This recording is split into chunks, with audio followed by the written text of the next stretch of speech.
Hey there and welcome. Today we're going to be talking about the functional trainer single arm supinated shoulder press. This is an incredible exercise, especially if you find that one shoulder ends up being stronger or bigger than the other. You can easily fix it with this. First thing you're going to want to do is set up the height of your arm. I would say lower than your hip height. I'm just showing you how to move it, and then your rotation arm, you want to add a 1. That way you're inside the machine as much as possible and not in the middle of the gym floor. And then you want to make sure you choose the appropriate weight. Just keep in mind you're pressing with one arm now, so just choose the weight accordingly. Make sure you can do 20 repetitions and then slowly start to increase the weight. Take a little step off to the side, just slightly from the cable, and then make sure that you're standing around shoulder width apart with your glutes tight and your abs tight, and then come to a full extension at the top and make sure that you're bringing the weight down right below your chin. But before we continue with more tips, here's a word from today's video sponsor. I'm today's video sponsor, and if you'd like help losing fat or gaining muscle, there are a few ways I can help you down below. Either set up a free consultation with us, purchase through one of our free affiliate links, or purchase one of our instant access affordable training programs. Can't wait to be of service to you. Now let's get back to the rest of the video. The next thing I want you guys to think about is making sure that you keep your lower back from arching too much. That's very crucial when it comes to doing most shoulder press exercises.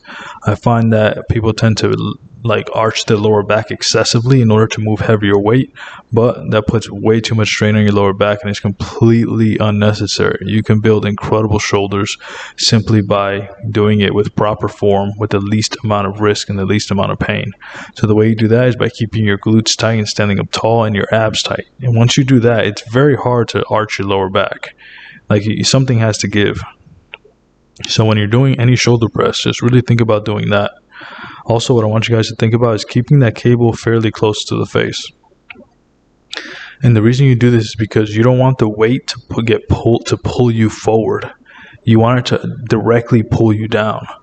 So the way I like to think of it is, imagine your forearm. So notice my forearm here is the same angle as the cable. And when you do that, it becomes way more comfortable and you feel it exactly where you want it. But when your forearm, if you go way too low, you're going to notice that your forearm is going to start facing forward or pointing forward. And that's obviously not the direction we want to press in. We want to press straight up as much as possible. And this exercise is great because it's really going to help with also the front delt. So the front of your shoulder there, it's going to help you build musculature in that area as well. Another key thing I want you guys to think about is the momentum at which I'm doing it. I'm in full control of this weight. Again, don't use momentum. And then also keep in mind that my chin is straight. So I'm looking forward. I'm not looking up. You don't want any unnecessary stress on your neck.